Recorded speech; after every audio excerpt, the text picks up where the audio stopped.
우리는 이제 마가복음 1장을 살펴보고 있습니다.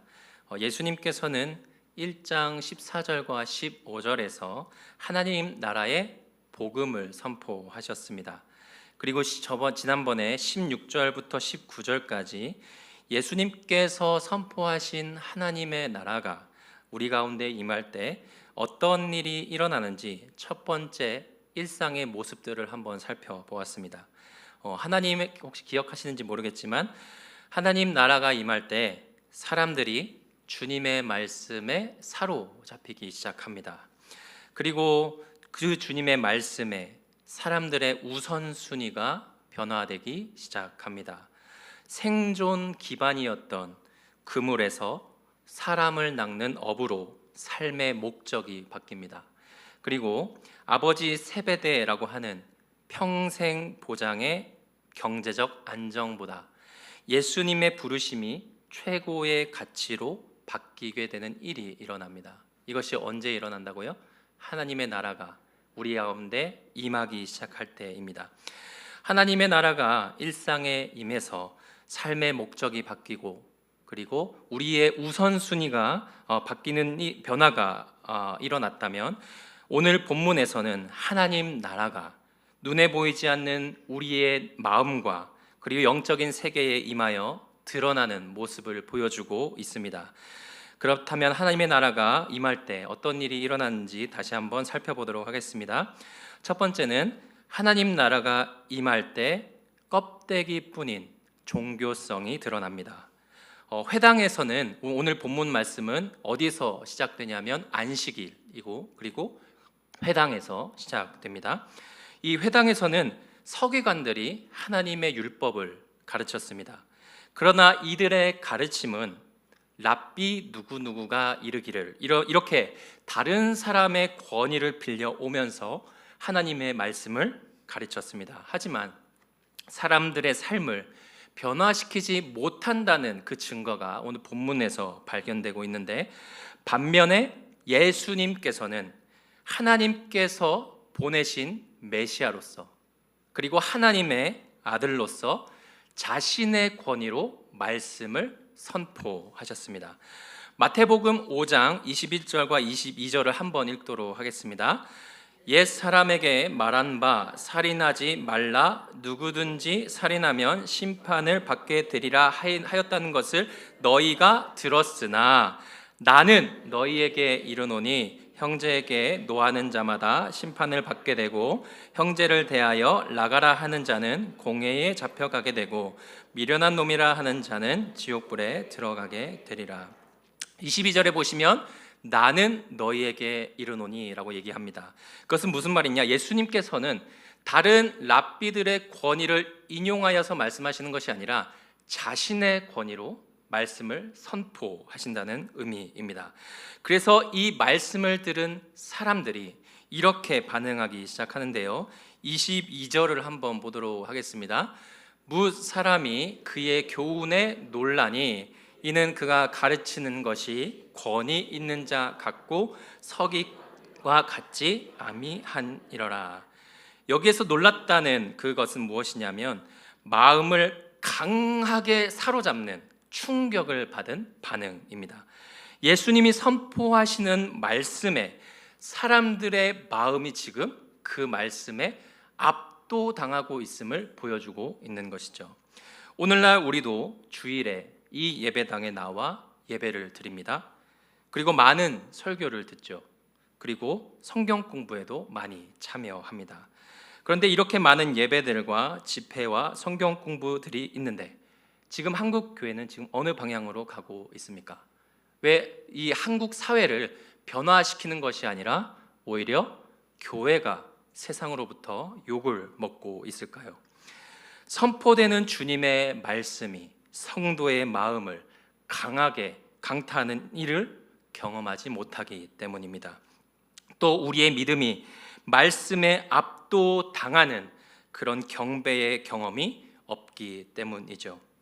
그렇다고 한다면 주님의 말씀에 압도당하는 경험이 없다면 우리의 예배와 성경 공부는 생명력 없는 공허한 회당 예배 아니면 무기력한 서기관의 교훈을 가지게 될 위험이 있는 것입니다. 따라서 하나님 나라가 이 예배의 자리에 임하고 있다는 것은 무엇인가요? 하나님의 나라가 말씀을 대하는 성도님들의 순간순간마다 임하고 있는 것, 그 의미가 무엇인가요? 우리의 예배가, 우리가 듣는 말씀이 무기력한 회당 예배와 공허한 서기관의 교훈으로 되지 않게 하는 것입니다.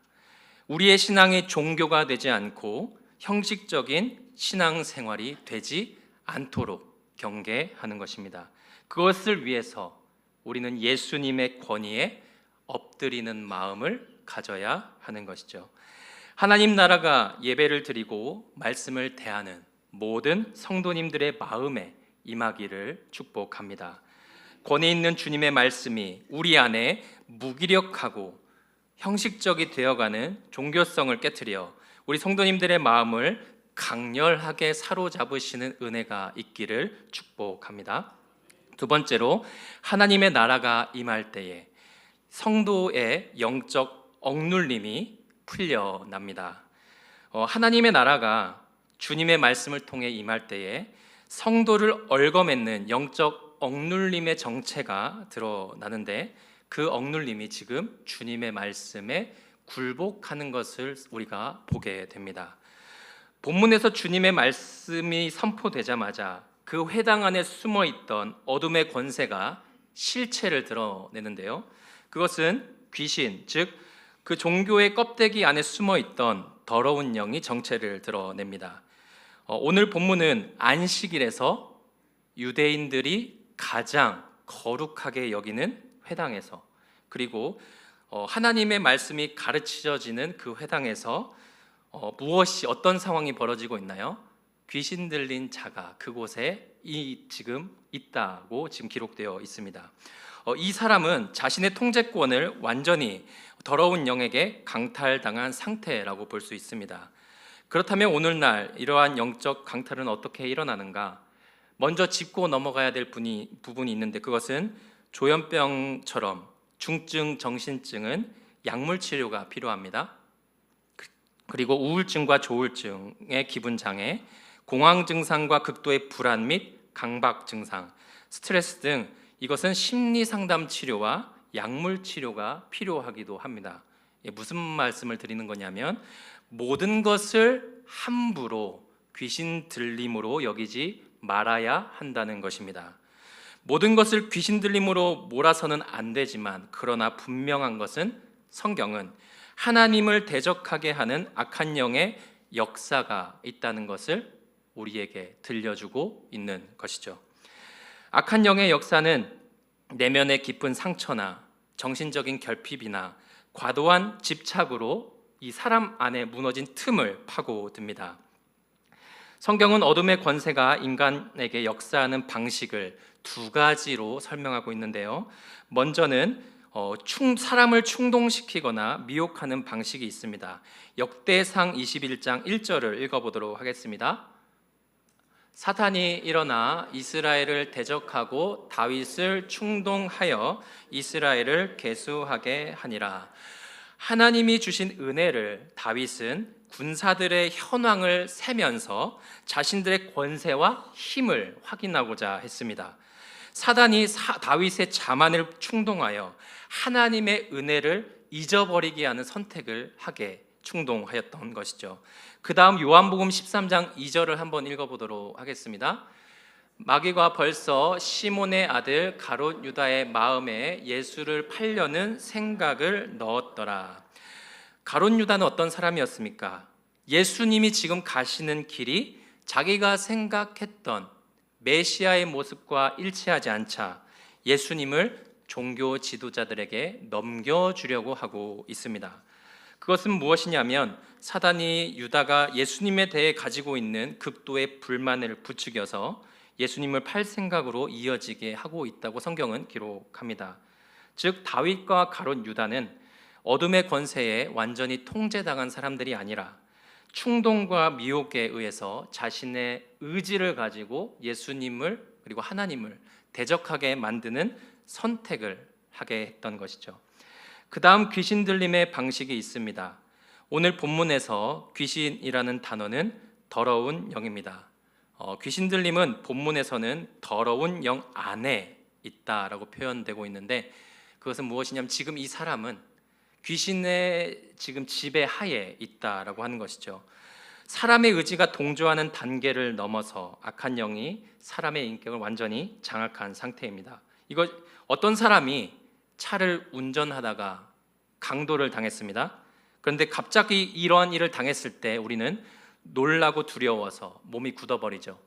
하지만 이때 어떤 일이 일어납니까? 강도가 사람을 인질로 잡고 타던 차량을 탈취하여 자기가 운전대를 장악합니다. 이러한 일이 지금 이곳에 일어나고 있다는 것이죠. 이 귀신 들린 사람은 심리적으로 약해져서 예수님을 향해서 이런 얘기를 하고 있는 것이 아닙니다. 24절을 한 번 더 읽어보도록 하겠습니다. 나사렛 예수여, 우리가 당신과 무슨 상관이 있나이까?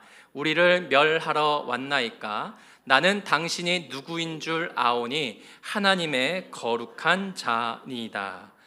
이 귀신 들린 사람이 예수님에 대해 말하는 것은 자기 지식에서 나온 말이 아니라 이 사람 안에 들어간 악한 영이 예수님의 정체를 알아보고 하는 얘기인 겁니다.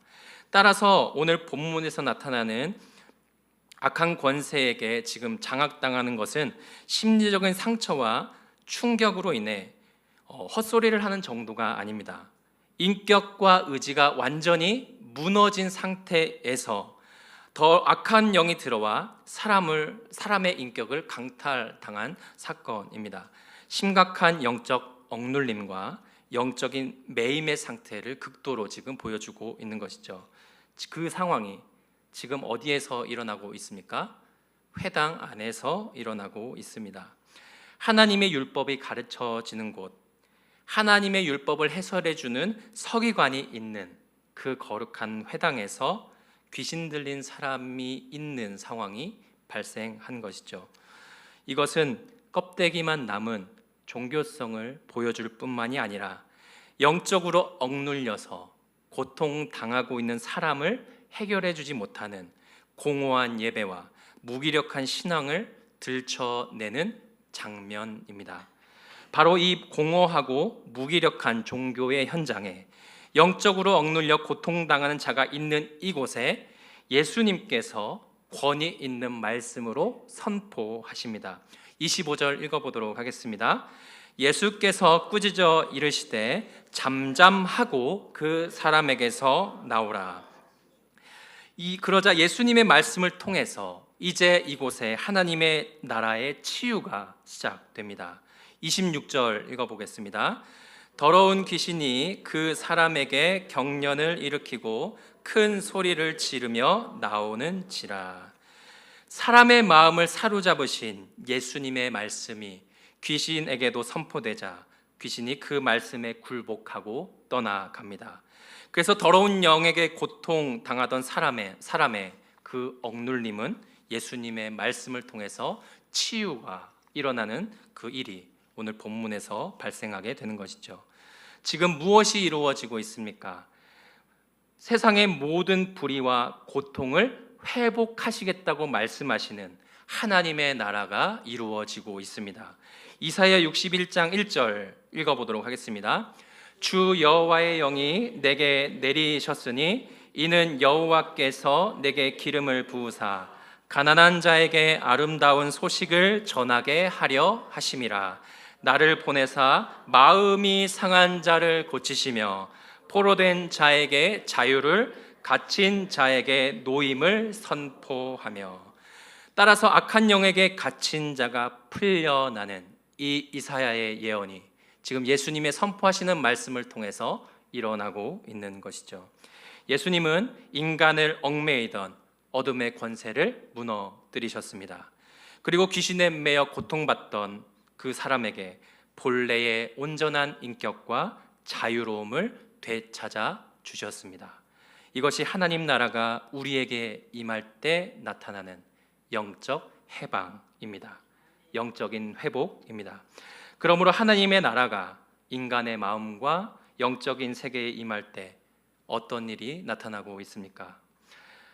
그동안 영적인 억눌림에 매여 있던 사람의 고통이 회복되고 치유되는 일이 일어나고 있습니다. 이것은 오늘 본문에서 귀신 들림에만 일어나는 일이 아닙니다. 하나님이 우리에게 임할 때 사람을 올가매는 모든 죄성들에게서 자유롭게 됩니다. 우리 안에 있던 약한 것들은 잠잠하게 됩니다. 예수님의 말씀이 우리의 마음에 선포될 때 우리를 올가매던 모든 근심과 불안과 집착에서 우리는 자유케 된다고 말씀은 얘기하고 있습니다. 살아있고 활력 있는 주님의 말씀이 우리 가운데 선포될 때에 다양한 영적인 억눌림과 수많은 중독들과 분노와 폭력의 사로잡힘들이 치유되고 회복되기 시작합니다. 우울함과 자기 연민, 온갖 불안 증세 등 모든 영적 억눌림에서 영적인 치유가 경험되기 시작하는 것이죠. 그렇다면 오늘 우리 모두와 한국교회의 영적인 상태는 어떻습니까? 겉보기에는 거룩한 회당 같고 주일마다 예배의 자리는 가득하지만 우리는 점점 생명력 없는 예배와 서기관처럼 무기력한 신앙으로 이어지고 있는 것 아닌지 우리는 돌아보게 됩니다. 그래서 오늘 본문이 오늘 여기 모인 모든 성도님과 저에게 말하고 있는 것은 무엇이냐면 우리가 되찾아야 할 성도의 모습과 교회의 모습이 있다고 얘기합니다. 우리 모두가 되돌아가야 할 길이 있다고 말합니다. 그것은 무엇이냐? 우리의 마음과 신앙과 우리의 예배에 하나님 나라가 임하도록 우리가 간절히 사모하는 것이죠.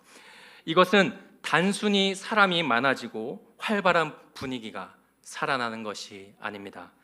예수 그리스도 안에서 생명력이 활발하게 움트기 시작하는 것입니다. 이를 위해 우리 모두는 다시 오늘도 살아계신 주님의 말씀과 그분의 권위 앞에 엎드려야 할 것입니다. 살아있고 권위 있는 말씀이 오늘 우리의 마음에 선포되는 일이 일어나기를 소망합니다. 다시 소생하고 치유하게 하시는 예수님의 말씀이 우리 안에 충만하게 가득하게 되기를 소망합니다. 그래서 우리 안에 매여 있던 각종의 억눌림들이 풀려나고 각종의 마음의 고통이 치유되고 회복되는 하나님의 나라의 열매가 맺어져 가시는 저와 성도님들의 삶이 되시기를 주님의 이름으로 축복합니다. 날마다 하나님의 나라를 경험하시는 한일교회 모든 성도님들의 삶이 되시기를 바랍니다. 우리가 기도 말씀을 맺고자 하는데요. 하나님 나라가 우리 내면과 영적 세계에 임할 때 어떤 일이 일어납니까? 무기력하고 생명력이 없었던 우리의 종교심이 들춰나고 하나님의 나라의 생명이 다시 우리에게 부어지기 시작합니다. 그리고 성도님들을 억누르던 악한 권세가 무너지며 주님의 말씀이 우리의 마음을 강하게 사로잡으셔서 내면의 상처와 모든 영적인 억눌림에서 치유케 되는 일들이 일어납니다. 그래서 참된 자유와 치유를 경험하는 모든 성도님들의 삶이 되시기를 주님의 이름으로 축복합니다. 기도하시겠습니다.